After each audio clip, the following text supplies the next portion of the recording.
Here I come to save the day. Mighty Mouse is on his way. Hey there, friends and foes. Good morning, multiverse. This is Back of the Cereal Box, the pop culture podcast that celebrates the fun of the Saturday mornings of our youth while navigating adulthood today. Some might say surviving adulthood today. I am your host, the prophet of pop culture, John Pyka. You can call me Johnny Beyond if you dare. And this morning we are going to be talking about Here I Come to Save the Day, Mighty Mouse. And we are going to do that right after this. Saturday morning, it's fun for all. Cartoons and cereal, let's have a ball. Comic books, Kaiju, pro wrestling too. The fun is waiting for you. Back of the cereal box. All right, friends and foes, we are back in the virtual rec room. Actually, this is a literal rec room. And this is Back of the Cereal Box. We're called Back of the Cereal Box because I am of a generation that we did not have iPhones or tablets at the breakfast table on Saturday mornings. We were literally reading the back of the cereal box in between cartoons, comic books, kaiju movies, and that was our newspaper. That was our world. And who am I? My name is John Pyka, the prophet of pop culture. You can call me Johnny Beyond if you dare. And Avengers comic books, Star Wars movies, and Saturday morning cartoons made me who I am today. And joining me this morning to talk about Mighty Mouse is my regular co-host, your wife's favorite redhead, and cosplayer extraordinaire. She is actually cosplaying as one of the mice characters from the classic Terry Toons Mighty Mouse shorts. Please welcome Aubrey Cavett. Ooh. Good morning. Oh, Mighty Mouse, where are you? I am in an ocean of trouble, and I'm in a yellow piece of cheese. Oh, I don't understand how you find these backdrops every week. Actually, I'm going to tell on myself right now. This is an old backdrop with a sheer blue curtain over it. Something I used before already. So I just changed it. Well, it looks fantastic. Well, and here's the thing, Aubrey. I keep forgetting to mention this to you, but I know that you like to do something different every single episode, and you don't like to repeat stuff. But here's the fun fact. It's okay to repeat because every episode is somebody's very first episode. So they've never seen it before. So never, ever as a podcaster, and this for everyone out there, never, ever be afraid to repeat material. Ta-da! Hey, guess who's joining us in the rec room this morning? Ooh. Super excited. She's not been with us for months because of her work schedule, but she is our emotional support Canadian, the Peppermint Princess, fan of all things geekdom, superhero, X-Men, Ghostbusters, Teenage Mutant Ninja Turtles.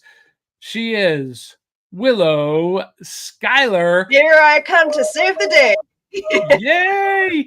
The host of the brand new Geeky Discoveries with Willow Schuyler.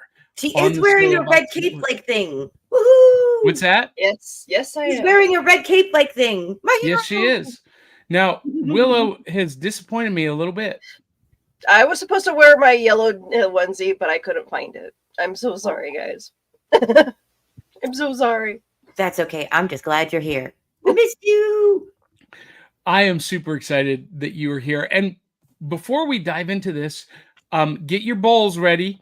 We need to thank our Cereal Box Super Friends, our Patreon community supporters, Eli T. Cash, Phoenix Sisters Entertainment, Sharice Collins, Dave Mattingly, Valerie Davidson, Jeremy Bell, Angelina Vaquera Linky, George Soroy, Larry Amiet, Greg and Crystal Jones, Clyde Hall, Chris Vaglio, Dave Manginelli, and VIP Dennis Pozzi. And you too can have your name in lights at patreon.com/cerealboxpodcast. That banner will be running along the bottom during the show. And Why should you become a Patreon supporter? Well, because you get all kinds of cool perks. You get access to episodes before anyone else, episodes of Back Issue Breakfast Club. You get advanced sneak peeks of upcoming comics if you are at the $5 level or higher. And if you are at the VIP level, you get to host your own show once a month. And even the lowest $2 level gets to join us on air on Saturday mornings. You get a link every week that you can share your camera with us and actually be on the show. What an amazing perk. And did you know this, Aubrey? Did you know this, Willow? There's merch. There's hoodies, there's t-shirts, there's mugs, there's stickers. So, I want a sticker. Well, you got to be a patron for 3 months. Anyway, we are also brought to you by the Tales of the Decoverse series, my book series, and this is volume 3, Rise of the Impossibilists, available at Amazon, Barnes & Noble, everywhere. Donnie, can I ask something? Can I join that team? What team? Oh, the Impossibilists? For your next book. There is a new character coming up, and there is a character that you could play. So right off the bat, Willow got impatient. She's already forgotten the flow of the show. I'm sorry. But we're going to go ahead and ask, what's in the bowl? What's in our cereal bowls this morning? And this morning, I've got Honey Nut Corn Chex. What? I've been wanting to do this for months. Wait. I didn't know they even existed. I feel really weird now. Oh my God, I love Chex. Yeah, I do too. And the back of this cereal box has a recipe. So, as a kid, I would have whatever. But it's a no bake, peanut butter, chocolate Chex bars. No bake. And of course, the Chex Mix, caramel, peanut, and popcorn Chex Mix. That's easy to make. As a kid, I would have hated this back of the box. But as an adult, I have profound appreciation for this. Anyway, that's my back of the box. Aubrey, what's in your bowl this morning? Wait till she's done taking a selfie. Yeah. Focus, Aubrey. No. I'm sending invites because there's some people who don't know. So I met some people from out of state at my friend's birthday, and they messaged me, and they were like, "Well, I'll watch this morning. What's the link?" And I'm like, I don't send it anymore. Is it weird that I should send it? I don't send it anymore because my friends are like, yeah. I get it. No. So I forget sometimes it's okay to send to certain people. So good morning. No, send it to everybody. Even if they're like, yeah, I've heard it all before.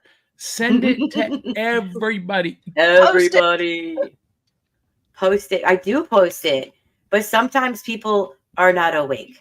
And then they hear their phone and they're like, oh, yeah, I should do that. I almost sent it to Johnny. Look, see, that's where I am right now. That's my head. Well, okay, I'm a year older. I have an excuse. I'm 44 now. You spoiled the surprise. So, because I was going to sing happy birthday to you. And I've got a happy birthday gift for you. What? No. Well, in honor of being weird and cereal, I decided, since it was my birthday, to try something. Will it cereal? Will it cereal? Do I even have that? Will it cereal? Wait, let's get it ready. Get it ready. And as you're getting it ready, Willow, what do you have this morning? Well, I found the strawberry milkshake frosted flakes and isn't it so good? It's very sweet. Mm-hmm. Where'd it go? Hi. I hit the wrong button again. So yes, for me it's a little sweet, but it's not that bad. It had already turned my cereal or the milk pink. Well, wait! Don't put it away just yet.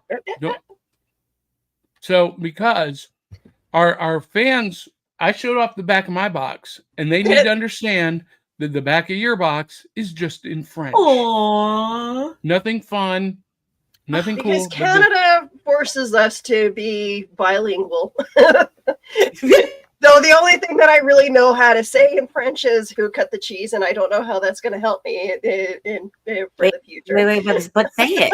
Say it. But what's on the side of the box? There is something on the side. Lunchtime, afternoon, Dang it. daytime, evening. I keep hitting the wrong button. What is it? Tasty, wholesome snack ideas. All nothing a kid is interested in. No, not really. And then, of course, like the nutritional values. Now, did you ever read the nutritional the nutrition labels as a kid? No. And try to figure out what it meant? Do you remember when they started coming up? Because I swear it wasn't until like late 90s that it became like a huge thing. No, during the 80s. It became a thing. Okay. Yeah. Okay. Yeah. Now, wait, before we do, Aubrey, just patience, young Padawan. I just want to share Honey Nut Corn Chex is delicious. It is very subtle. That honey nut flavor is very subtle. And that usually is with the honey flavored cereals. Yeah. The beard and the cereal mash. Look, it's cheese. That was not intentional. No, but thank you for noticing that. That's fantastic. Very subtle honey nut flavor. The corn flavor really comes through, which I like. So that's why I like Frosted Flakes, Willow, is because it's cornflakes, Special K and Kellogg's cornflakes. I love it. Just plain cornflakes has a really nice sweetness to me to it. And this is General Mills, which I am normally not very kind to, but they do two things really well. They do Cinnamon Toast Crunch exceptionally well, and they do the Chex cereals exceptionally well. Everything else, but Aubrey, here we go. Will It cereal? What do you got? Ooh, so I have soft bake mini cookies, Lucky Charms flavor. They're really little. Ooh. But they do have like little speckles that you can see. So, and it smells. It smells like the hard cereal that's in there. That's not the marshmallows. It does kind of smell like that. So that's kind of cool. All right. So it smells like burnt cardboard? No, they don't smell like. They don't smell like cardboard. But they're pretty big. Oh. For the bowl, they're kind of big. See, I think I would have broken those in half. I'm going to, but okay. There you go. Half piece.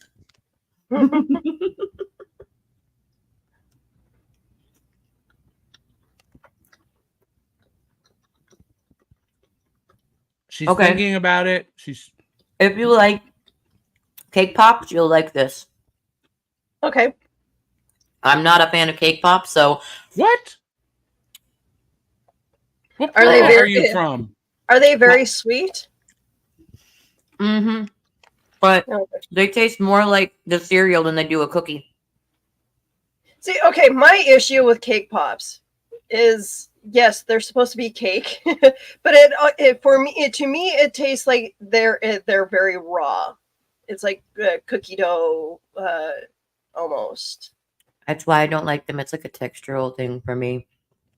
I want my cake to be moist and springy, and I want my pops to be not. What cake it's not baked all the way through, Johnny. Mm-hmm. It's the raw cake. The ones that I have are. Well, then Starbucks ruined them for me. Well, Starbucks ruins a lot of things. Oh. Starbucks. Okay. You guys got to say something in the. Oh my God! Sorry, I just saw one of the. I know we're not allowed to talk about our, but there's people, and they said hi. There's people in the Hi, chat. people. Hi, everyone. But we can't ignore. We our got friends a at ton the of cereal people. table. Mhm. Okay. We Can got we a just say ton of hi? people in the Can we just chat. say hi really, really quick? There's a very important lady in there that's going to be celebrating with me tonight, and I really just want to say hi to everybody. Honestly, We're so going even to. before that. Okay. But is that Nyla Valentine? Yes. Nyla Valentine says, little mousy girl is so cute. I love you, birthday girl. Thank you. So let's do that. We've got a bunch of Yes. audience comments. So this is Aubrey's favorite part, ladies and gentlemen. If we did Hi, nothing guys. else, Yes. this is what she would. You know what, Aubrey? Maybe we need to give you your own breakfast table roundtable show, and that's all you do is, welcome Talk with guests the chat. and say hi to them Yes. for 30 minutes to an hour. Yes. I will do that. That's like fun. Let's talk. All right. We actually, Willow and I have a friend who does that.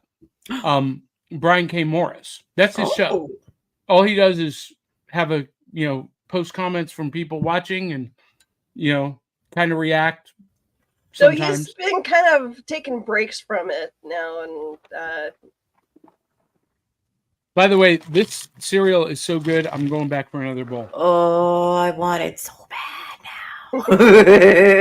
It's not everywhere. I've seen it at Target. I got it at Kroger last night or this week. 2 Chex items in the kitchen that I bought to do 2 more Willet cereal. Really? And I wish I had grabbed that instead. But once I sat down with these ears and the headphones, yeah, I'm attached. I can't. No, that's all right. I think the Lucky Charms soft baked cookies were a good choice. Although I don't agree with your opinion about cake pops. Dave Mattingly says, "Good morning, box tops." Good morning. And Dave Mattingly says, "When friends are in trouble, the back of the cereal box is not slow." Well, all right. Well, okay. But hi. Hey, Dave, look who it is. Look who's here. Sorry. Willow knows I'm one of her fans. Good afternoon, fellow cereal boxers. And Eli T. Cash says, surviving is definitely the word. So at the opening, I said, we celebrate the fun of Saturday morning while navigating adulthood today. And I said, maybe surviving. That's what I used to say. And, one of my former co-hosts and a still fan suggested that using the word surviving adulthood was maybe a little bit negative. And so I changed it to navigating. I like that because sometimes it's difficult to navigate even when you have directions. See, some of us have been in survival mode for way too long. So this being an adult has been like a totally different shift. Very rough waters sometimes. Well, and as we level up, which Aubrey has leveled up this week. Happy birthday to you. You live in a zoo. You look like a monkey and you smell like one too. Oh wait, that wasn't the right lyrics. But no, that's right for our show. Listen, I sang that to my daughter when she was like 4 or 5, and she started crying. Oh, she's like, Daddy called me a monkey. Said I smell like a monkey. Oh no! So funny. It was hysterical. Oh. Scarred her for life. I love it. But Aubrey's like, what? No, she remembers it fondly today. Because it creates a memory with her dad. But core memories are so fun. But so I say surviving is maybe the right word this week because as we level up, adulthood does get harder. Adulting is already hard. But so you guys don't know this because I've not really posted about it. I did post this face on Facebook when I was in the doctor's office. They ordered an MRI for my foot because I've got an infection in a wound at an injury site on my left foot. My foot this week swelled up like a football. Ooh. And it's a little bit angry. They want to make sure there's no infection in the bone. Ouch. So in the meantime, I'm walking around in this boot. I've been in the boot for 5 weeks, 6 weeks, but now it's wrapped with like all this gauze and foam to make it even. So Johnny, are you like me? You injure yourself and you do a just phenomenal job of injuring yourself to the point where you don't know why or how. Oh, I know exactly why this happens. So there's a bone in my foot, in my metatarsal. This is going to get really technical, everybody, that has grown in the wrong direction. So this part of my foot, right? And the bone, instead of growing this way, grew this way. So every time I take a step, that bone cuts a wound from the inside out. I feel you. I actually feel your pain. I have a spur on my heel. Well, okay, very similar kind of situation. And so I have to wear specially designed orthotics to prevent that from happening. Oh. And unfortunately, I did not get them replaced in a timely fashion. And so on my left foot, I developed a callus that split open and got anyway. So that's more than you needed to know. No, it's fine. I'm glad that you were that you might be able to join me on my show tomorrow, though. No, it's okay. Ooh, but wait, tomorrow. Yeah, we should talk. Yeah, the debut episode of Geeky Discoveries with Willow Schuyler. We're going to be talking about Greek mythology, myths and legends, and the true painting that was inspired by the Olympic opening ceremonies. The other way around.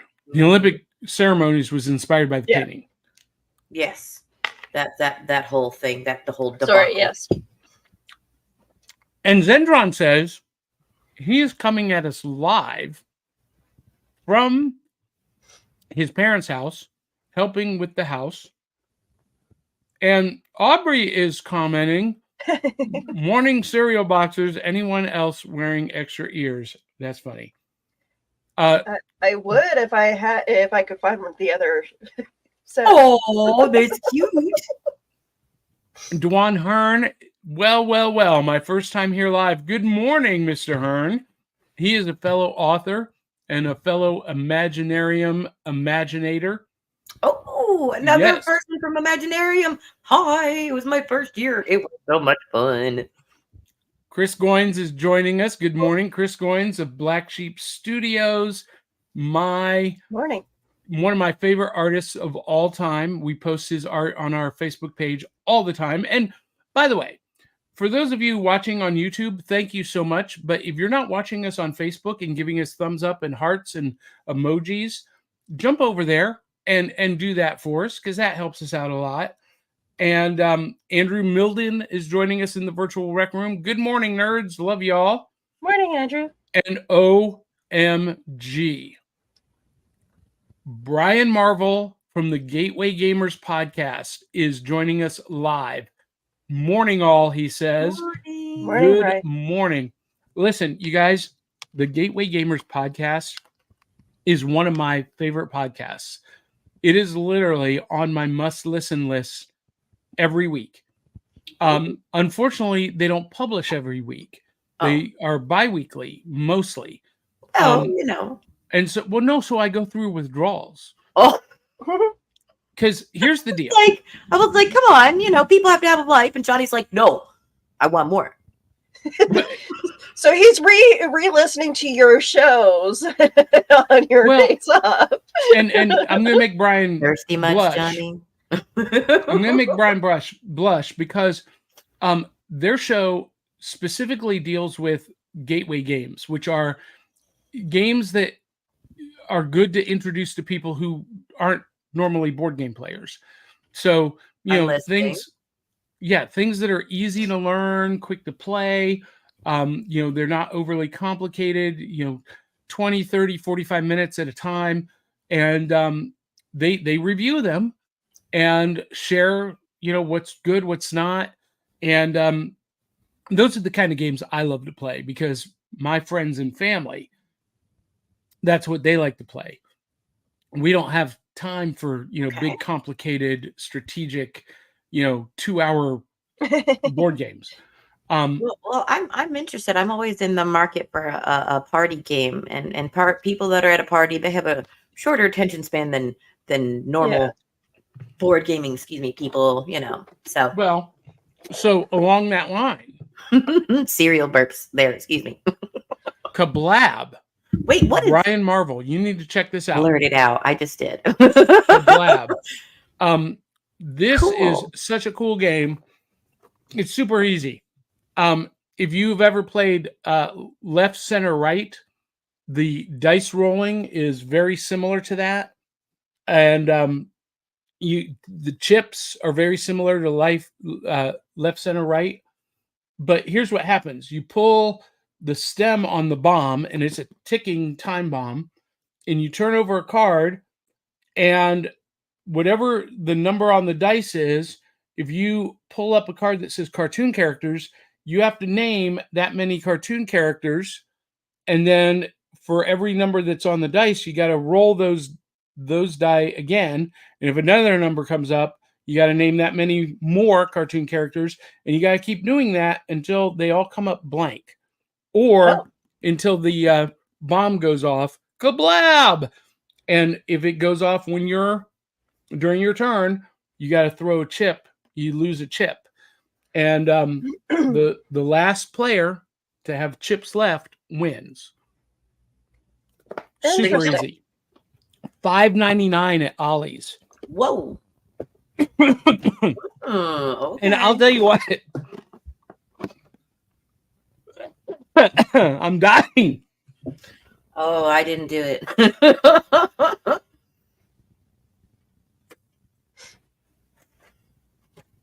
That was a piece of corn checks. $5.99. Brian, you guys will love this. This is super easy to play. When I brought it home, my family was like, "Oh, another game," and we have played this 20 times in the last 2 weeks. It's the one they're begging to play every single time. Johnny. Yeah. Please tell me you ran around your house with the bomb and like Adam West. That will happen now. That didn't even occur to me, but now that will definitely happen. So Aubrey's happened in my house the first day we got that game. So anyway, check out the Gateway Gamers podcast. Yes. They are funny. They are witty. They cover games that, you would want to play. And guess what? They do it without vulgarity, which is a big deal to me. Big deal. All right. So Dave Mattingly says, I preferred the Basky Mighty Mouse revival in the 80s with Bat. Okay. So we're going to talk about that show because, Dave, that show, that iteration of Mighty Mouse basically killed the franchise. And we're going to talk about why in a minute. Gateway Gamers also says no bake peanut butter bars. Yum. Mm-hmm. Sandra Noel is joining us. She says she's got Cinnamon Toast Crunch waffles this morning, but headed to work in a few minutes. So I really like the Cinnamon Toast Crunch waffles cereal, but Fruity Pebble waffles was better, in my opinion. And I did a versus video. So you can see that on our Facebook page and on our YouTube channel. There's Fruity Pebbles waffles versus Cinnamon Toast Crunch waffles. a taste test I did. I would like Frankie- to do a versus since you did one. I would like to do that mango Cheerios Yeah. to the berry Cheerios. Because this is my second time eating this, and I usually don't go back for more. I'm usually like, somebody take this box. I almost bought that this week. It's actually really good. So please have some of it at least. It's the family size. I couldn't find the smaller one. Frankie Gonzalez says he's eating frosted mini wheats. Oh, LOL. good. Good morning. And so Eli T. Cash, who is one of my collaborators with the League of Impossibilists, he's working on a League of Impossibilists comic called Wenches and Wormholes. And he's got an idea. Well, I'm not going to read this whole thing, but he and I are getting together this afternoon after my MRI, and we'll probably be brainstorming about Willow's character. And Andrew Milden says, Willow, did you learn the French term who cut the cheese from Dexter's Lab? No, où est coupé le fromage came from, I just had it in my head. Let me think about that for a moment. I'll get back to you. There was a cartoon that I learned it from, though. Hey, I'm supposed to be sitting on a piece of fromage from an episode of Mighty Mouse. But me and my family ate most of it. That's why it's tiny. That's funny. Freakazoid. That's where it came from. There was a little one episode where he actually teaches you how to say who cut the cheese in French. You know, we're going to get to Freakazoid eventually, because do you know that Freakazoid is now on air again? It's on TV again on MeTV Tunes. Oh. Over the air broadcast television. You have to have an antenna to pick it up, but it's fantastic. And Antenna, that's old school there. yeah. Oh, listen, antenna TV never went away, and it's on. Our TVs in our house for our dogs are on antenna TV just about all day long, because you don't have to remind it that you're still watching it like you do streaming channels that pop up. Are you still here? Are you still watching? No. So the dogs get entertained all day long by antenna TV, uninterrupted. And that makes me very happy. Mr. Hearn asks, Honey Nut Cheerios has a weird aftertaste to me. Yeah, it's that burnt cardboard. Yeah. Is it the same does. with the Chex? No, it is not. Although I will tell you that I've had 2 bowls of this, and the longer it sits in the milk, the sweeter it gets. What? Oh. Yeah. What? Yeah. So the cereal milk that I just drank tastes like, you remember when you were a kid and you didn't think your cereal was sweet enough, so you like dumped sugar on it and you were left with the sugar sludge God. in the bottom of the milk? That's what this cereal milk tasted like to me. Whoa. It became that sweet. Now, eating the cereal, the first couple of bites wasn't sweet at all. It was mostly the corn taste. So that's an interesting kind of thing that I wasn't expecting. So by the time I got to that second bowl, Aubrey, you would not like this. You would like it the way it starts, very subtle.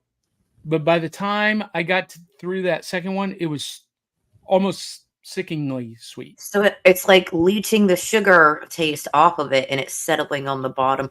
Yeah. Okay. Okay. So I just won't drink the milk. Yeah. If I eat the cereal. Got it.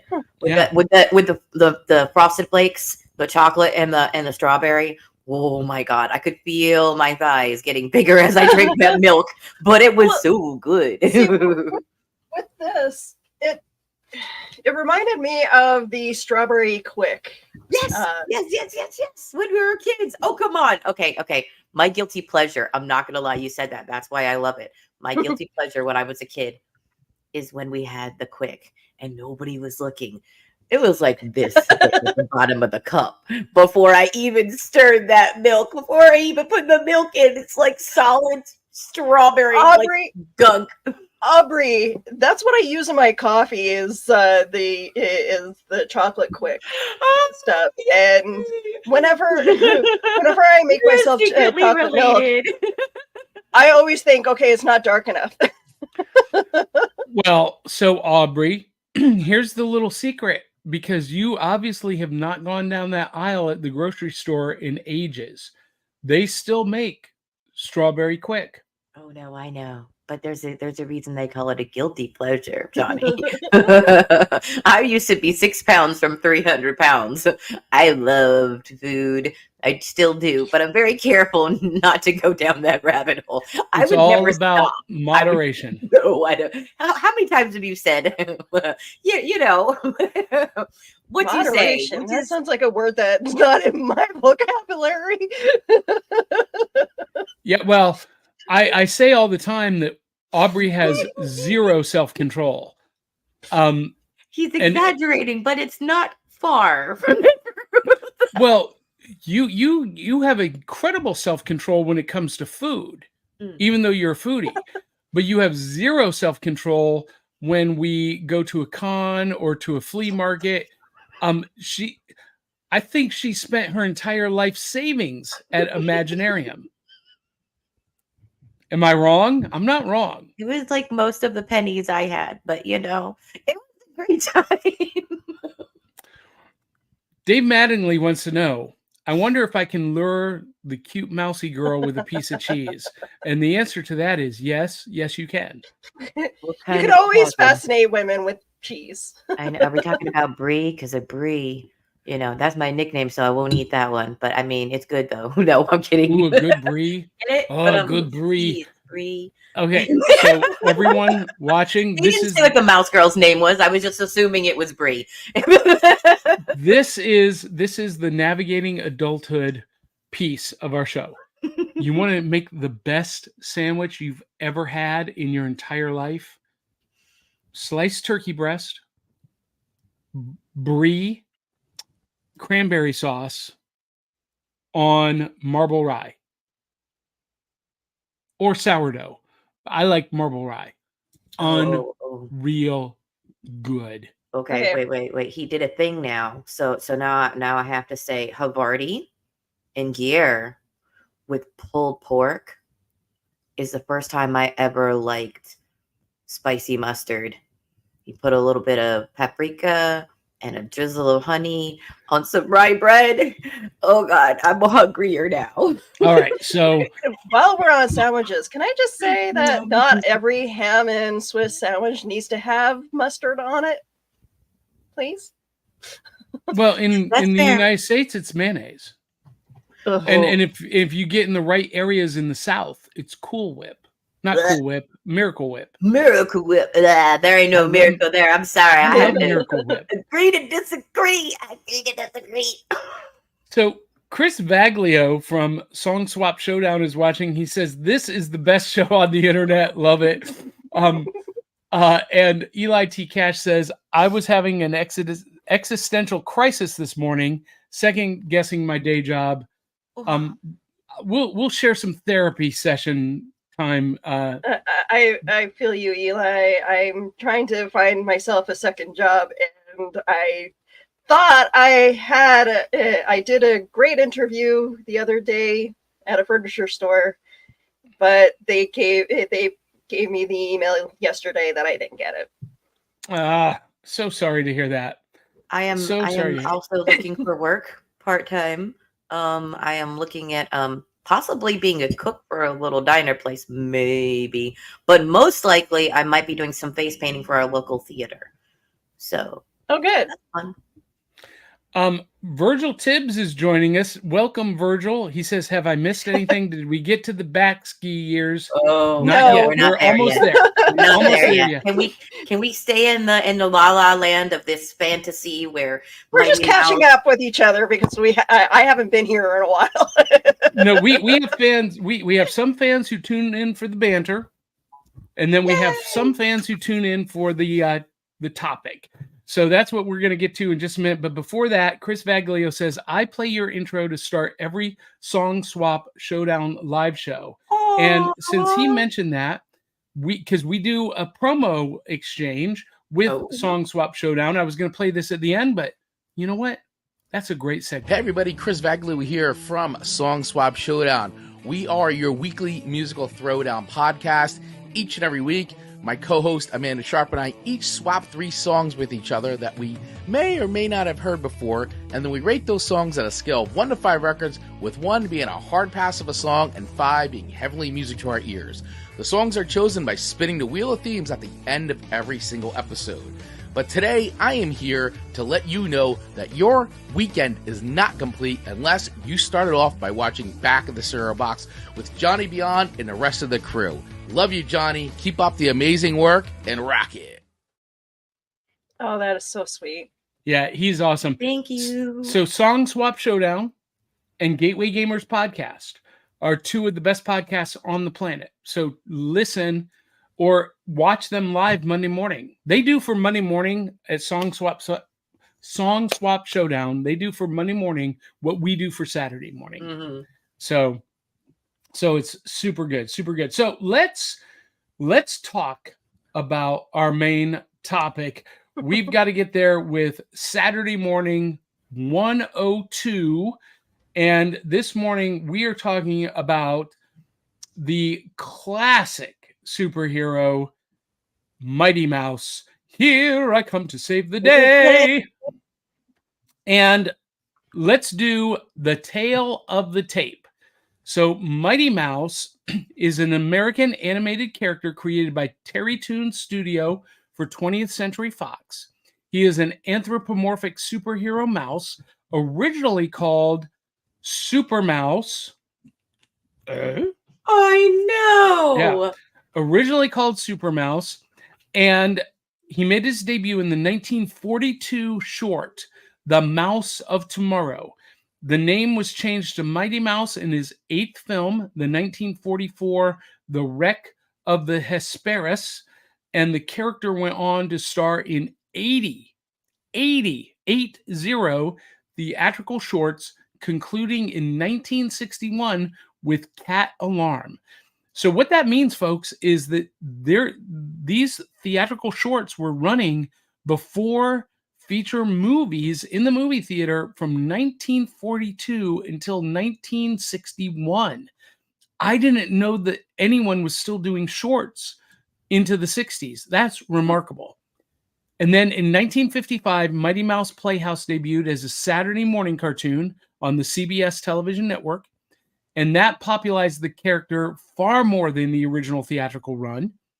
The show lasted until 1967, and Filmation revived the character in The New Adventures of Mighty Mouse and Heckle and Jekyll, which ran from 1979 to 1980, and that was the show that introduced me to Mighty Mouse. I was between 9 and 10 years old then, in the 70s and 80s, and the animation director Ralph Bakshi revived the concept again in Mighty Mouse, The New Adventures from 1987 to 1988. Mighty Mouse also appeared in comic books by several publishers, including his own series, Mighty Mouse and the Adventures of Mighty Mouse, which ran from 1946 to 1968. And Mighty Mouse is known for his theme song, Here I Come to Save the Day, written by composer Marshall Barer. So that is the tale of the tape. And we each watched different episodes this week. I sent the playlist of 77 of those, what did I say, 80 or not 80 shorts. So 77 are available for free on the internet. And so we're just going to talk about the characters, some of the shows that we watch. Of course, I mentioned that he was originally called Super Mouse, Yes. and wore basically Superman's outfit. That Yes. only lasted for 8 episodes. And Yes. Can we talk about this Mighty Mouse? yeah, go ahead. Okay. So he's got so many origin stories in these first episodes. It's from like being dropped off by a witch to his country farm parents, Ma and Pa, just like Superman, to getting a drop of hard cider and saving a lion to falling out of the sky like a comet from the moon.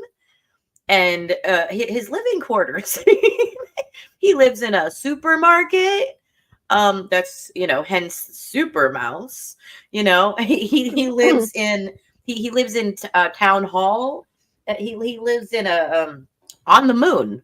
His story does depend on who tells it. Well, and do you know why they did that, Aubrey? No, explain that to me. Because each episode was intended to be a parody of some other popular IP, like Superman, the Universal movie monsters, and there were others. There was Robert Louis Stevenson's Strange Case of Dr. Jekyll and Mr. Hyde. There was Treasure Island. Cinderella. They did an episode for Cinderella. So the poem that they did that you mentioned of the I'm gonna butcher the word, the Hesperus. What is that episode, guys? It was the Wreck of the Hesperus. Hesperus. I don't know why I want to say asparagus, but my brain does. Hesperus. So that having a mixture of Cinderella, Pandora's Box, Superman, the story about the wounded lion, which is an African fable, tribalism, Swiss Family Robinson, which is what I am dressed as, is the poor mice afloat, on a piece of cheese that he finds. Can you find the bottle? Can we talk about the world that he's in this beginning? Oh, okay, we're getting there. I'm sorry. Let's putting the cart before the horse here. That's okay. That's okay. It boggled my mind, these episodes. But after the 8th short, they changed his costume to the what we know now as the yellow and red. And what was his sweetheart's name? That is somebody's daughter, isn't it? It's some. I mean, she appears in the cartoons all through the 80s. The damsel in distress. She was always the damsel in distress. Pearl Pureheart. There she is. Okay. The damsel in distress, Pearl Pureheart, is the one that he finally settled on, because there was lots of ladies in his life. That's the other thing. Mighty Mouse was quite a player. I mean, he's a hunky, handsome, superpowered mouse. The girls were throwing themselves at him. Little Nell supposedly did some of the voice for Miss Pureheart, by the way. Pearl Pureheart. So these early shorts, the first 77 we watched, or I perused, I watched, completely the first 4 or 5. They always revolve around a community of mice that have some kind of crisis. And usually the crisis is caused by a malfeasant cat or group of cats. And they signal Mighty Mouse. In the first episode I watched, well, no, it wasn't the first one. It was maybe like the 4th or 5th, Mighty Mouse and the Magician, where the cats got a hold of a magic wand that would turn them invisible and allowed them to snatch up the mice. It was rather terrifying, actually. The mice shot a fireworks rocket up into the sky to signal Mighty Mouse, and he slides off the crescent moon, and he flies down to rescue the mice and to rescue the town, and everyone cheers for him. But Aubrey, one of the episodes, and you're cosplaying a character from this, opens with Mighty Mouse basking at the beach. And there is a trio of mice characters who get captured by a cannibal cat. There we are. They're strung up, and he's dancing around the fire. They're getting roasted, but before they, get strung up, they have time to send a message in a bottle, toss it off of the jungle island into the ocean, which conveniently makes its way across the ocean exactly to Mighty Mouse's feet. Because Mighty Mouse is just a magnet of power for those things. And of course, the problematic cannibal cat, the jungle cannibal, and Mighty Mouse comes. He's so tiny. He comes to save the day. He's so tiny, guys. There's the perspective right there. That's supposed to be a cat, and he's supposed to be a bigger cat. But we see an enormous cat, a giant cat, in other episodes that Mighty Mouse fights. But in this one, he could fit inside the guy's hat. Well, and I didn't realize this until I started watching it, and I read some commentary. Mighty Mouse was terribly violent. He uses his fist, and his most popular attack was to fly up under the chin. Day, though, I mean, what's that? Considering the cartoons back in that day, though, that was normal. Oh, it was normal. It was normal. And I love that his common attack was he would fly up under the chin and just just beat your head into submission. I love that. Okay, I will say one thing. In the episodes that are early on, if you do not like gun violence, Mighty Mouse does shoot a villain with a gun. Huh. Mm-hmm. I did not see that. Mm-hmm. Yes, he does. In one of the first 8 episodes, in one of the 77 in that list that you send me. Yeah, he's standing on the top of something using a black pistol, and the bad guy's shooting up at him. Also, the cats know how to use Tommy guns. And Mighty Mouse can bend water with his mind. Well, so let's talk about that. His set of powers is, I mean, this is along the lines of Popeye power level. Oh, 100%. 100%. This universe is amazing. What these mice can do. Pandora's box is problematic all by itself. That whole episode takes us, it's got it. They say it's like, in many, many years ago. That doesn't say that this is a fantasy land. It said many, many years ago, like this is part of their world. Right there. I have no idea where this universe is anymore. Well, so like Superman, which was the inspiration for Mighty Mouse, his powers include flight, super strength, and invulnerability. He's like I said, a ruthless fighter, and usually subdues opponents through sheer physical punishment. However, his powers can vary depending on the demands of the story. Sometimes he has X-ray vision. And psychokinesis. He can move things without touching them. He was also able to turn back time in the 1946, the Johnstown Flood short. Other cartoons, like 1945's Krakatoa, show him leaving a red contrail during flight that he can manipulate like a band of solid, flexible matter. Yes. And in several of the cartoons, when Mighty Mouse achieves impossible feats, the narrator just exclaims, first in a normal voice, "What a mouse!" followed by his louder, triumphant voice, "What a mouse!" I love that there's a narrator here. I am one of those people that if you do a live action movie and you put a narrator, you've won me over already. I don't know why. There's something about adding the narrator. It must have been the era that I grew up in, with cartoons and merry melodies and the narrator talking. You guys did this to me. Okay. Do you see what you did to my brain? I'm like, I don't want a narrator of my life. That's creepy. Okay. But in a show, in a cartoon, or in a movie, it's like, there's a disembodied voice and nobody's talking to it. Nobody's looking at it and nobody's trying to figure out where it's coming from, but it's just happening. And they're just like, it's part of life, I hate narration. Willow, do you like narrators in films? Because that was one of the few nitpicks I had with Borderlands.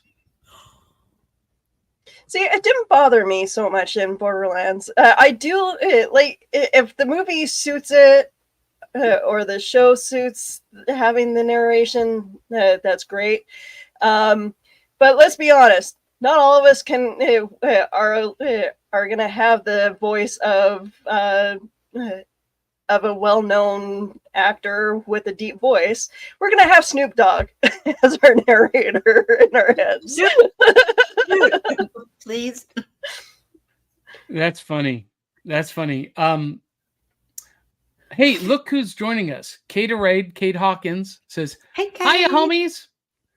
And so we got some comments about Mighty Mouse. So and we'll continue to add some more color here in a minute. But David Walsh, Zentron, says, "I lost out on a Mighty Mouse animation cell not too long ago. Oh. It cost 280 pounds, and I had to nope out." Court Reese says, "I love the original Swiss Family Robinson." Well, there was an inspiration for Mighty Mouse on this. Mm-hmm.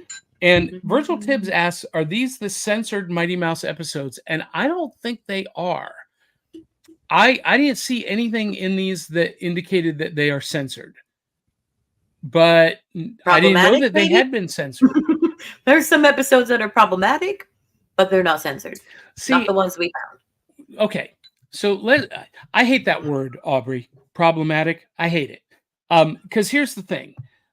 We cannot look at past material through the lens of today. Yeah, exactly. Because if we do that, then all of Max Fletcher's stuff is out. Well, no. I didn't say it's unwatchable. I didn't say you shouldn't watch it.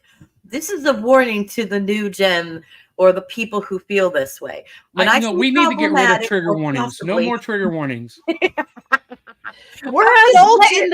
We're adults here, reliving our childhood through and remembering the good days. People can't handle the trauma. I'm just trying to be extra nice. Look. Gen X had no filter, no trigger warnings, and no safe spaces, and neither do we.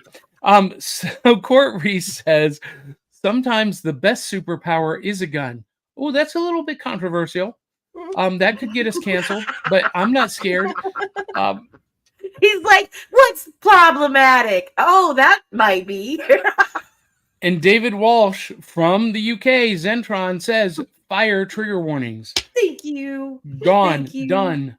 No more trigger warnings. Travis Hungate says, "Running late, but good morning, Serial Bunch." Good morning, Travis.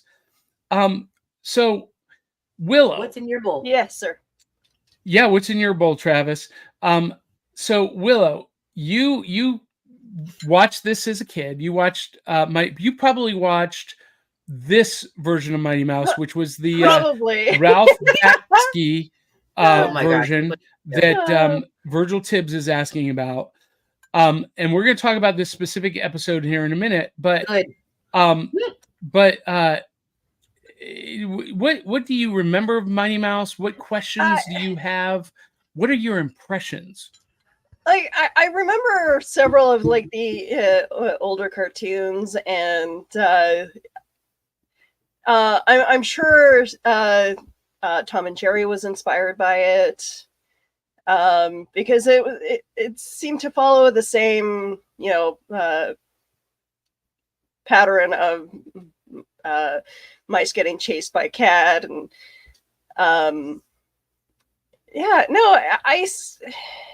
And I remember watching, like, when the first episode of Mighty Mouse that I watched this a little bit this morning, I remember that vividly, and several of the other episodes that followed. I remember I probably watched all of them as a kid, but didn't know exactly how many episodes there actually were.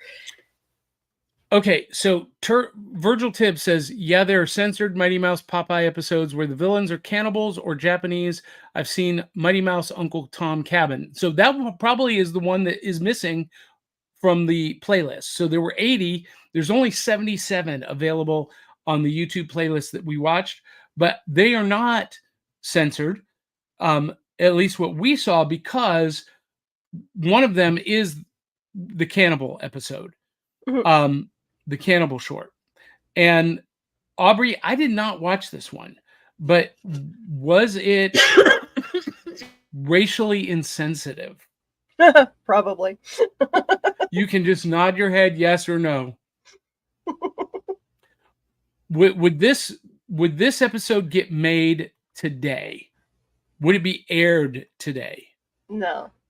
Well, okay, You're they on could mute, probably, Aubrey.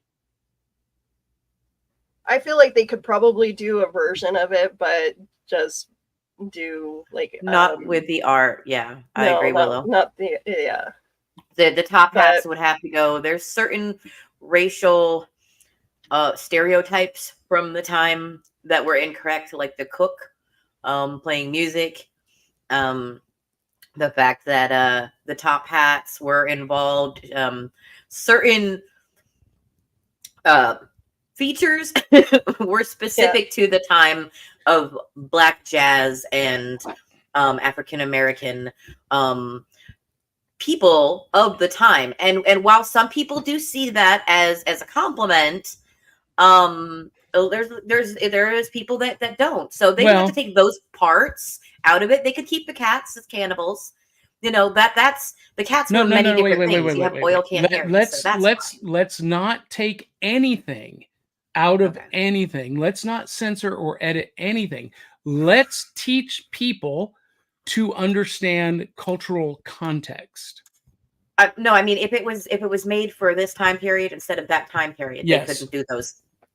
Excuse me, those particular things they couldn't. I gotcha. Yeah. People would reject it automatically. They'd be like, "Oh, so you want to take us back there?"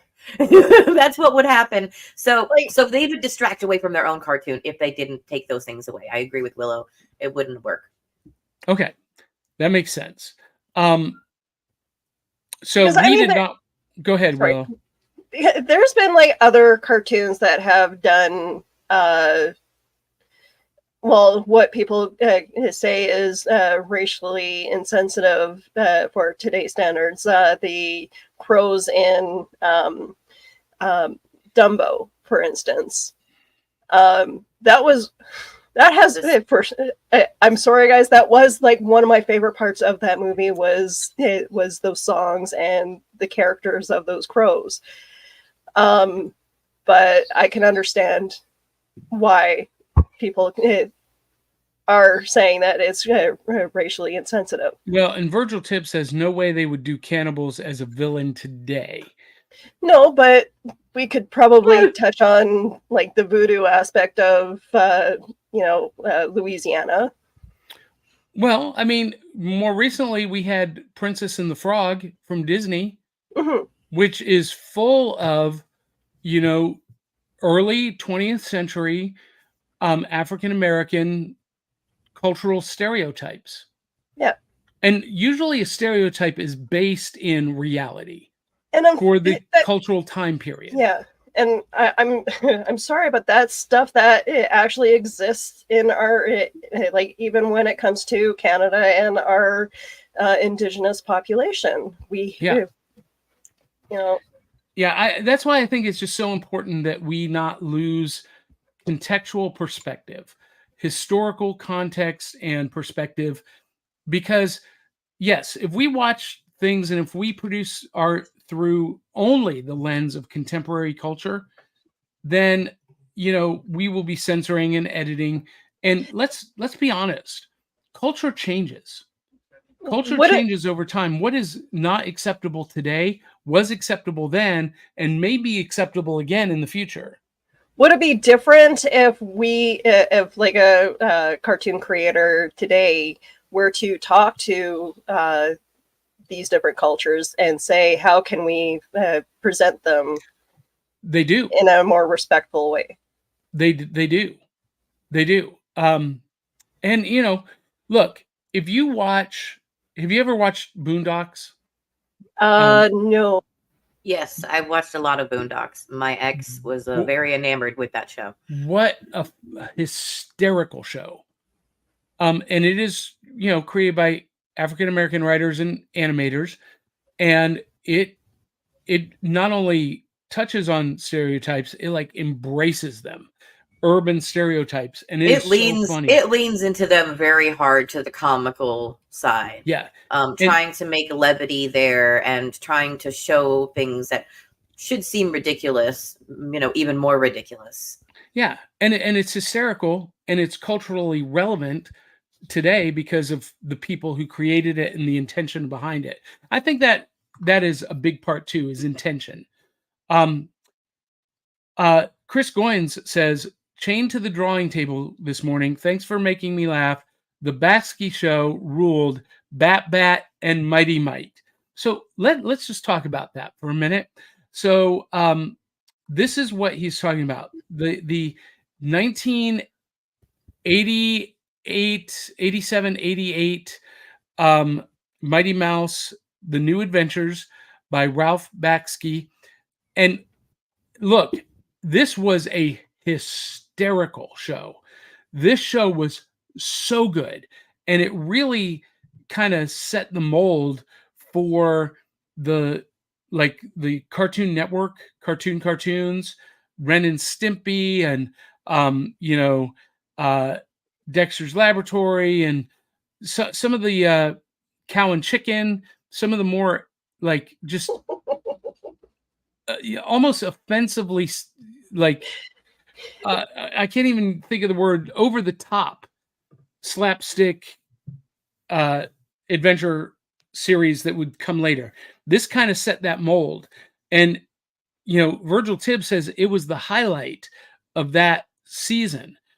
Only ran from 87 to 88 though, and it was canceled because of this episode. In this episode, Mighty Mouse crushes a flower and then snorts it like cocaine. Okay, yes, I have been waiting to talk about this because there's some crazy stuff going on with that. Okay, go ahead. Okay, so a quote from Ralph Bats. How do you say his last name? Is it Batsky? Yeah, or she? It looks like Batsky. Anyway, it's in Polish. The K takes the center of the pronunciation. Oh wait, I should be better at that. I am very Polish. Batsky. It's the same thing with Ukraine. Okay. Ukraine so, too. Quote, part of his quote. This is taking the bottom part of it because it is more relevant. Because of McCarthyism, they weren't able to teach what they wanted. This is the same thing. Mighty Mouse was happy after smelling the flowers because it helped him remember the little girl who sold it to him fondly. But even if you're right, their accusations become part of the air we breathe. That's why I cut the scene. I can't have children wondering if Mighty Mouse uses the C word. Oh, okay. I didn't know if we were allowed to say it on air. I'm like, are we going to say the word? It's a quote, but I'm not saying. Who else is singing the song "Cocaine" from Eric Clapton? Snow White, Powdered Donuts. Do you want to build a snowman? So he was smelling, for the record. This is for the record. He was smelling the flower remember. That's what the writer's intentions were. But that's not what was on screen. If you want to smell the flower, you pick up the flower and you smell it. You don't crush it into a fine powder and then snort it to give yourself a little extra. No, they were so fragile in the episode. They were talking about how the fragile they were and that they turned to dust so easy. I'm just trying to make a case for the quote of the creators. Okay, that's what they said. They said they didn't mean it that way. Aubrey, but they took it away because people were being poopy pants. It's just a joke in a cartoon. We can bend liquid with our brains, and the bad guy can get shot in the butt 4 dozen times and not get killed or pierced. But instead, it just raises him up like water in the air, which how does water do that? That doesn't work that way either.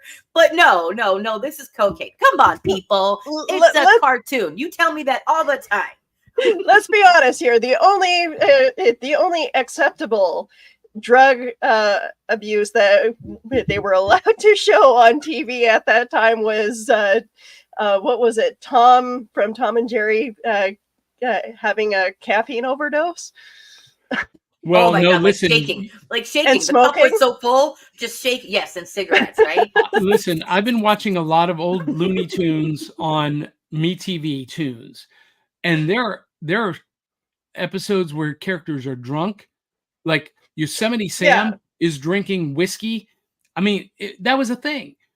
So, but Mighty Mouse gets drunk in one of the episodes. That's what I'm talking about. Yeah. Old cider is what the bottle says, and he follows. He gets at the end of the cartoon. He gets the lion to follow him into the bottle. This giant lion squeezes into this tiny little bottle, and you hear a hiccup coming from the bottle. Well, so Popeye abuses spinach to get his powers, and Mighty Mouse snorts magic flowers to get his powers. That's what it is. Yeah, and he eats the cheese moon. He sliced the green moon. Come on, I can hear Cheech and Chong right now. Yeah, man, he snorts the magic flower, man, and he can fly, man.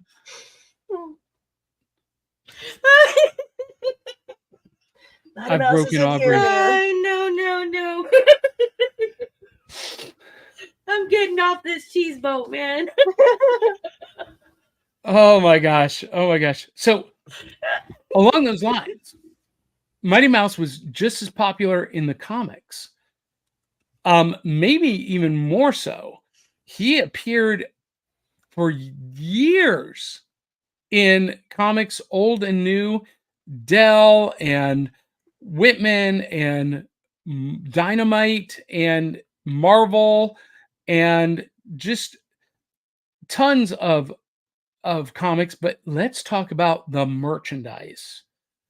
I think Mighty Mouse might be one of the most merchandise characters ever because he was on everything.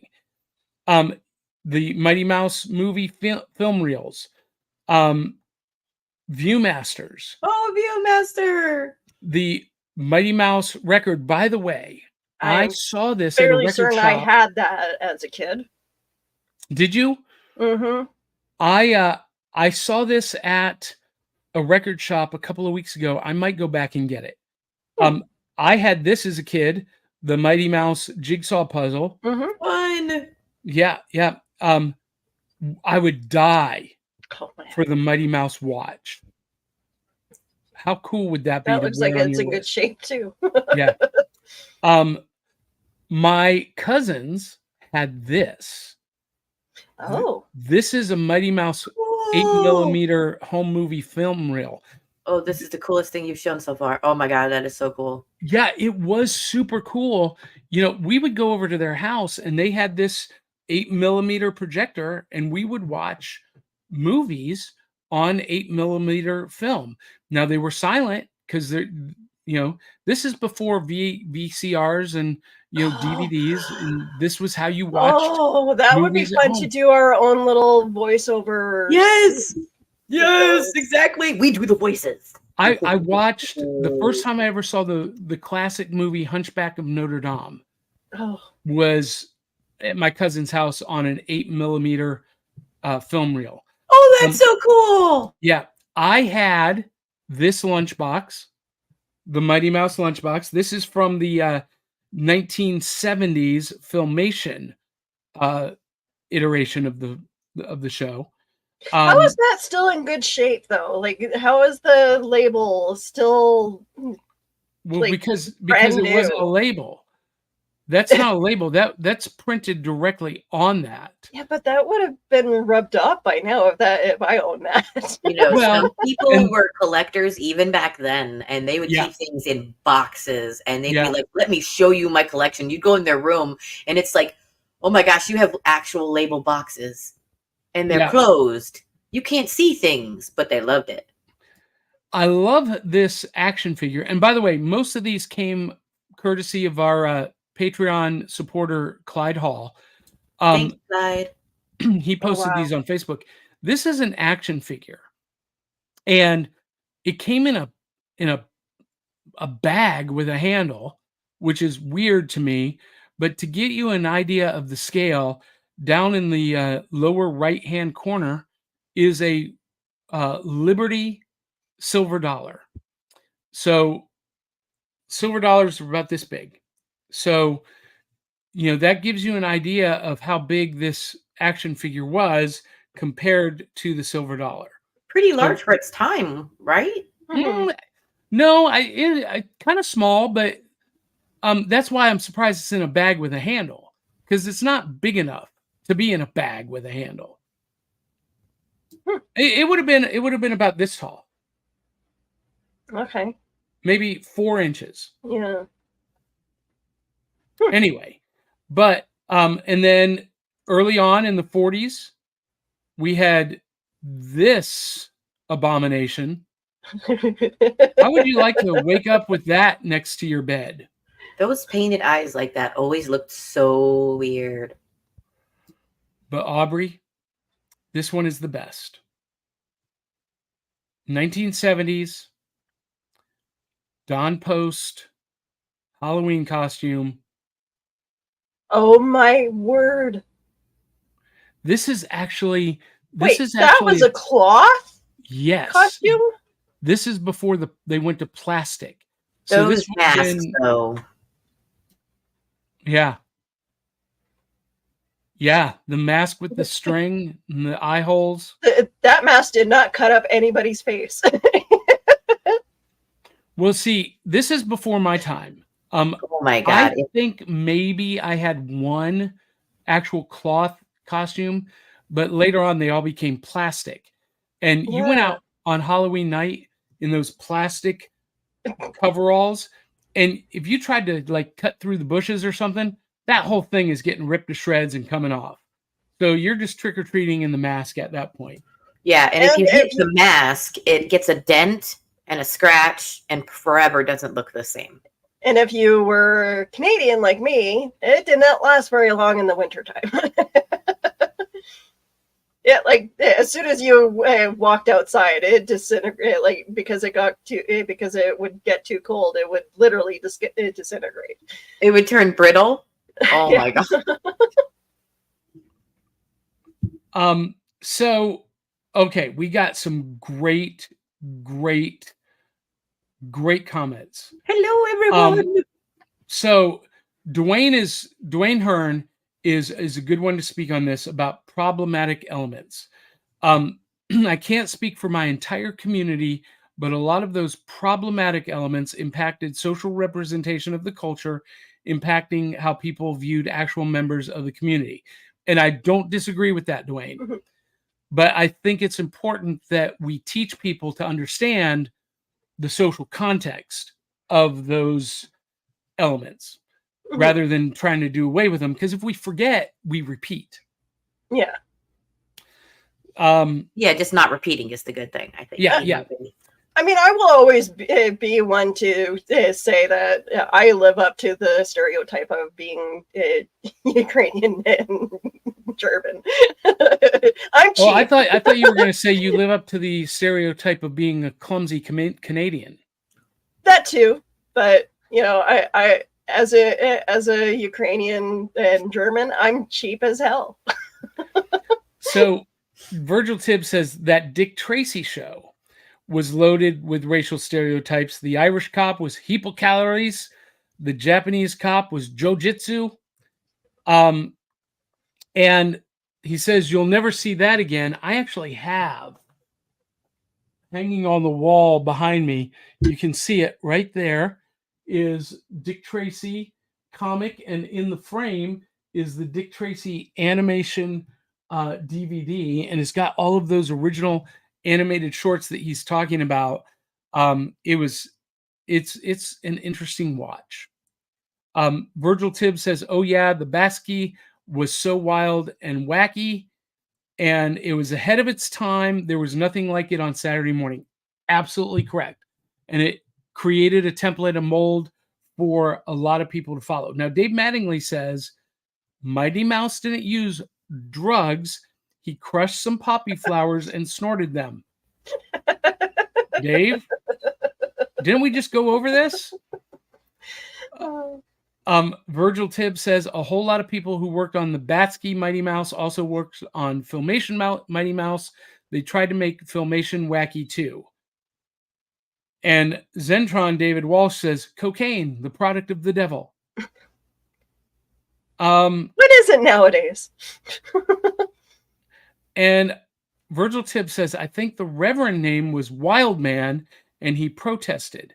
Mighty Mouse was doing cocaine. It was all on the news. I think Mighty Mouse time slot changed to noon. So that was.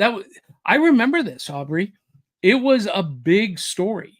Parents groups swore he was snorting coke, and they were not going to accept any explanation. And the show was pulled. It got moved to noon, and it was canceled shortly after. And these were the same parents that banned Tiny Toons, or Looney Tunes, and a bunch of other stuff from the 90s. Yeah. Molly Daniels says, I think I told you I found a couple of 3D Mighty Mouse comic books in my dad's collection. No, you didn't. I would love to see those. Nice. Wow. And What a treasure. Andy Goyne said Andy Kaufman on Saturday Night Live. Do you know what Yes. he's referencing? And he loved using "Here I come to save the day." He loved that. Yes, Andy, wherever you are. And Molly Daniels says hubby just said he had a slide projector that you played along with a record. Oh. Yes. I That is had, and I still have in my collection, several records with comic books or storybooks, and you play it, and when it's time to turn the page, there's a sound. Bing, Yeah. or R2D2, doo-doo-doo-doo-bop, and you turn the Right. page. I love those. Love Yes. those. Virgil Tibbs says any Oil Can Harry merchandise. Yeah, Harry, Mr. Oil Can Harry himself. I didn't see any in any of the stuff that was sent to me or that I can I was take a looking at, look. but I'm sure there was. And he was a cat. Correct me if I'm wrong. He was also a cat. Yes, Humanoid cat person thing. anthropomorphic cat. Dwayne Hurd says there was another comment that I said that I agree that we cannot view the past with the lens of the present. I said that. Yeah.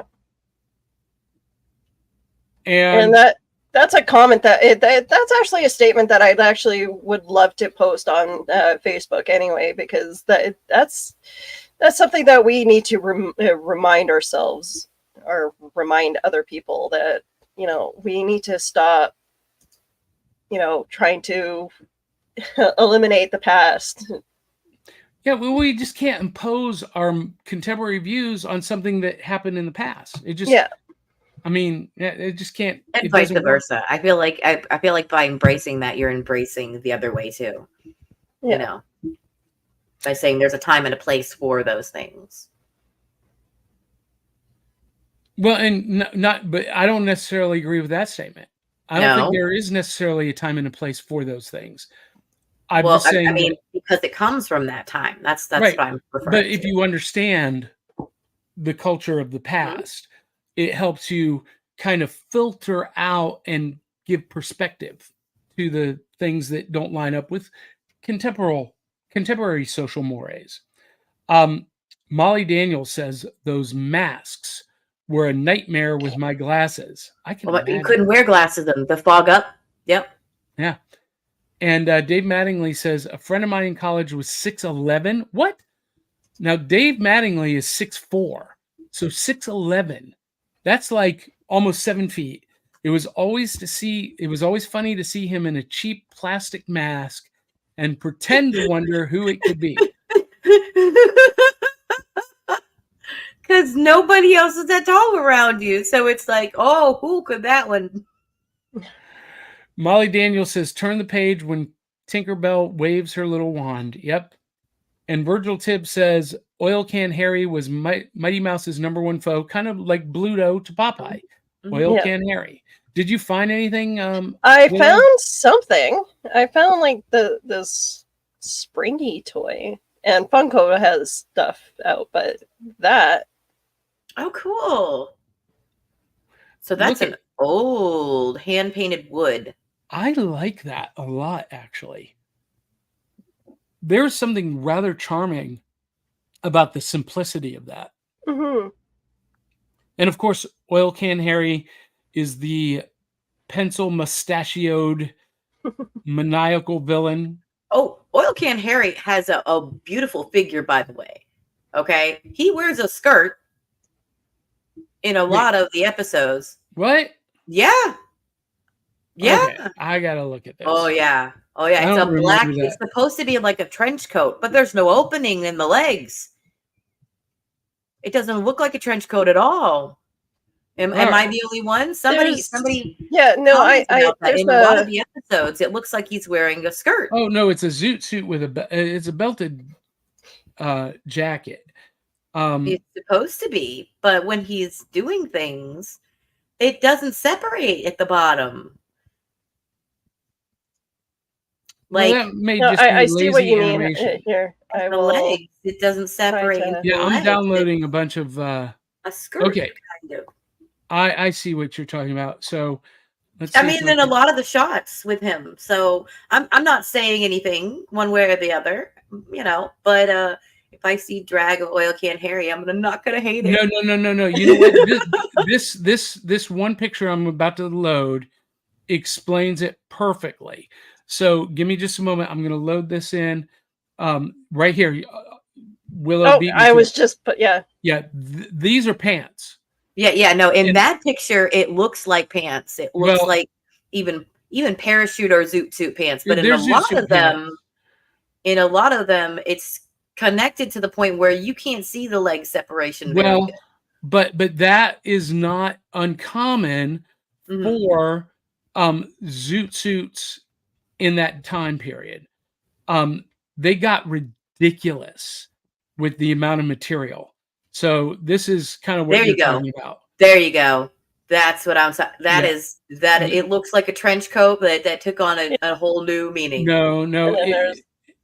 Sorry. Yeah. Yeah, that one. Yeah. Very. But there's no leg separation, man. That looks like a lovely black dress right there. I'm just saying I would wear it. He's wearing a cloak. That's a cloak, yeah. Sure. Cloak, zoot suit, whatever you want to call it. You know, I'm a fine one and gray hat, gray belt. Looks fabulous. He has always had good shoes too. And if you're interested in learning about the Zoot Suit riots, Bailey Sarian did an episode on that. There you go. There's a Mickey History. Mouse episode of that. Probably not, but oh darn. Okay, so Virgil Tibbs, he supports my statement. He says, "Oil Can Harry in a skirt? No way. That's a zoot suit like Cab Calloway." Gotcha. They needed to be a little more adamant with the leg separation. There's some gorgeous men's outfits from many different walks of life that are just a robe. No judgment. Just wasn't sure. Molly Daniels says, my 7 to 10-year-old self never questioned his attire. And Chris Goins, as an artist, as an animator, has this perspective. Fabric is hard to animate. You got to save money somewhere. And look, that was a hallmark of Terry Toons, is that the animation was not elaborate. It was solid animation for its time and far superior to a lot of contemporary animation, especially in the 70s and 80s. But I was going to say some of their backdrops, some of the island in the episode that I'm dressed as from Swiss Family Robinson, they turned the island into a theme park. This theme park had so many details. I think I sent you one of the pictures. There are so many. If you look closer, you can see every ride almost in this. I'm like, they go from that to Oil Can Harry got a skirt, a coat, a pants. Well, but you so again, putting this in perspective, compared to the Fleischer Studios, compared to Warner Brothers Studios, compared to Walt Disney Studios, Terry Toons was on the low end of animation. And so they took a lot of shortcuts. They were the Filmation, the 80s Filmation of the 1940s. Okay. I need to post this picture. Yeah. Okay. That makes it look like he's wearing a very long coat. There you go. Which was common with zoot suits. So yes, it was. Yeah, so the long coat with the belt and the pants would have been billowed at the top and then tapered down to the ankle. Look, Yeah, I know almost about like parachute pants. I know about zoot suit attire because I wore one for 20 years on stage. Anyway, you look fantastic in one. I did. I still do. So anyway, final thoughts, Aubrey. I see you going through your notes. There's something that you want to bring up that we didn't touch on. No. No. We talked about the fact that Mighty Mouse uses a gun sometimes. Which still, you know. We talked about that somehow whatever energy comes out of him when he's shooting forward, people, cats, lambs, and mice can walk on, stand on, float on, fly on. Okay. We've talked about the many different renditions of where he came from, including being dropped off by a witch. And why a witch? Just curiosity. I want to know who this witch is. It is the same witch that's in the Pandora episode where she drops cats that have wings and can manipulate the sky because they can shoot down bolts of lightning. There are so many things in this cartoon that I missed. I loved Merry Melodies. You know, I loved Looney Tunes. I've always been a fan of animation since I was a kid. You know, even the black and white Merry Melodies from back in the day that weren't all called Merry Melodies back then. They were called other things. I can't remember the name of it at the moment. I still watch them. I can hear some of the sounds from these older cartoons that they reused. I love the jazz music, ignoring the significance of the time period, that the things that maybe people didn't like, but also seeing a lot of the things that they were trying to tie in and push almost to be like, this is, you know, part of who we are now, you know, and the storylines, while child-centered, they've always said since I was a kid, cartoons are for kids. Cartoons are for kids. Cartoons are. Remember, how many old cartoons did you watch that cartoons were for kids? Because there are so many of these old cartoons, from Popeye to Superman to Mighty Mouse, guys. These are some remember, Aubrey. spicy. Remember when these were first? What these were produced for? These were produced for theatrical release. Yeah. And during the heyday, the golden age of Hollywood, people going to the theater were adult. I want that back in theaters where like we had those shorts. It's commercials now.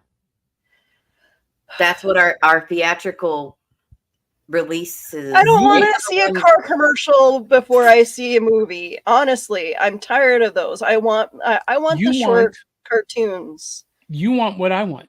I want to go back to when going to the movie theater was an event. Thank you. Yeah. I mean, I want to dress up and spend a couple hours at the theater, not just have a good evening at the theater, not waiting for 20 minutes for the movie to start by watching nonstop commercials and having ads thrown at me that I did not subscribe for. Right. Virgil Tibbs says, "Yuck, Filmation Mighty Mouse." Yeah, it was not good, Virgil. That's a great idea, Willow. You just hit on something they should do in theaters.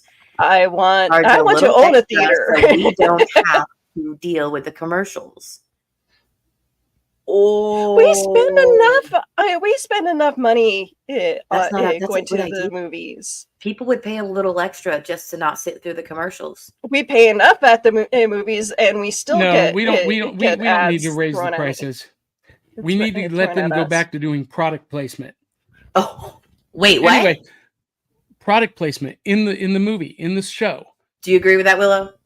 Where we do that already. Well, but where it's more obvious.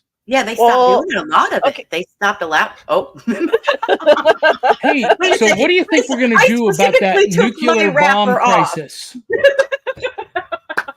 Do you think we should send in the military? What are we going to do about the Godzilla problem? And this flawless look brought to you by Maybelline. Oh, yeah. Oh, hey, Willow. This is part of the script. Willow, your lips look so luscious and shiny. How do you make that happen? Wait. I got a product placement. Here you go. There's a product. Look at that. That's fine. The cereal box. Anyway, speaking of which, we're way over time and we got one more segment to do. It is time for prizes from the cereal box, aka new loot. Gonna reach into the cereal box like we were as a kid and pull out the new loot. And you guys, sometimes the old stuff is the best stuff. Aubrey, you are about to lose your mind with what I have. So, I was going through my storage unit and I found this and I'm pulling it out of the box. This is oh my god, a 1978 early cosplay. What? Remco Incredible Hulk utility belt. It's got a radio. It's a handheld it's a radiation detector and a voice modulator that makes your voice sound like the Hulk. And this was made by Remco. This is the last remaining piece that I have like this.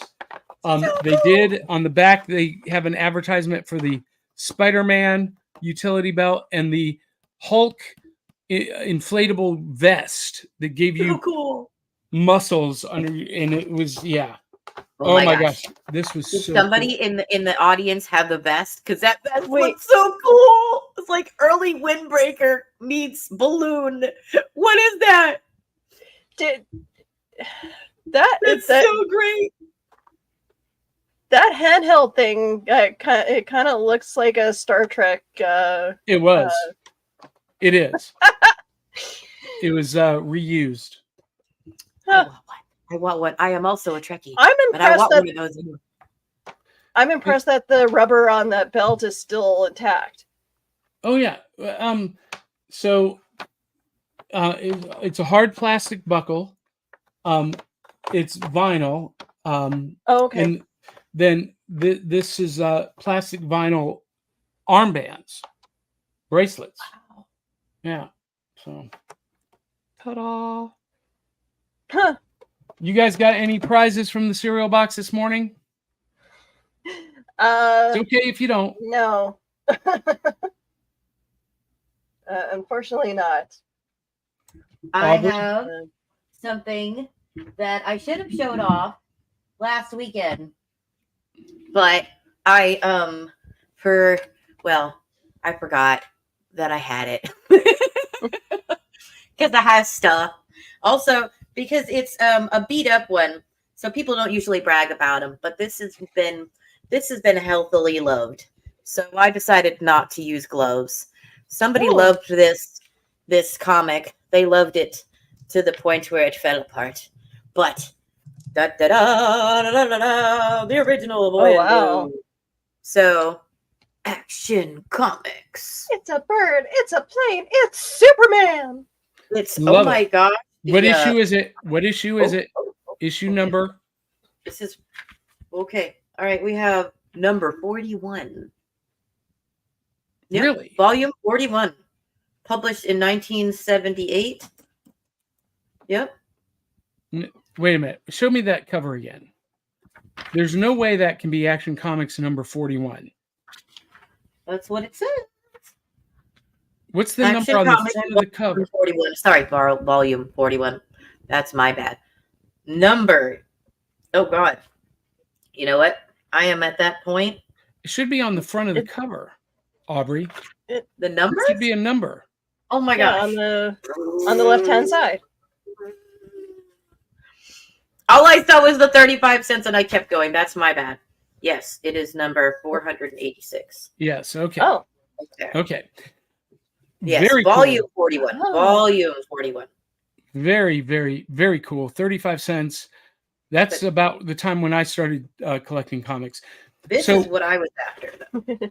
I know you want to show the ads, Mr. Atlas. Look at that. that's funny. Yep. Upholding those masculine body standards. Like this. Look at Daily Planet.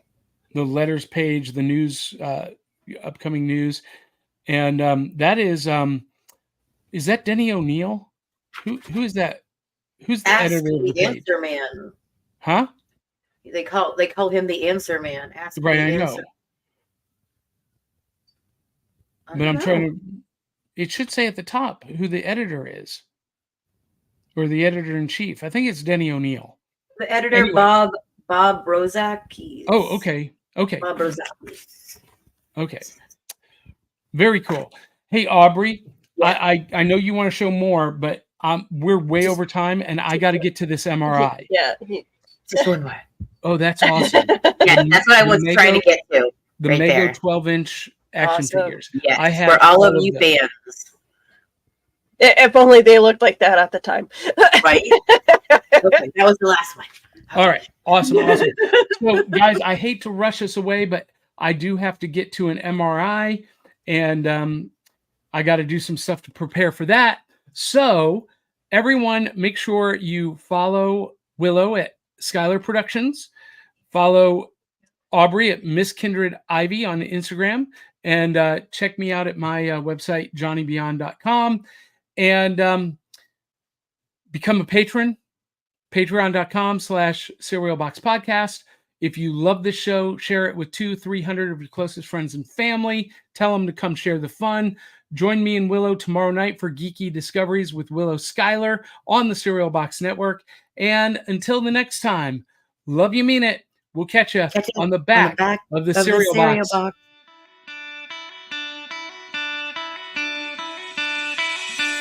It's like Coca-Cola, Levi's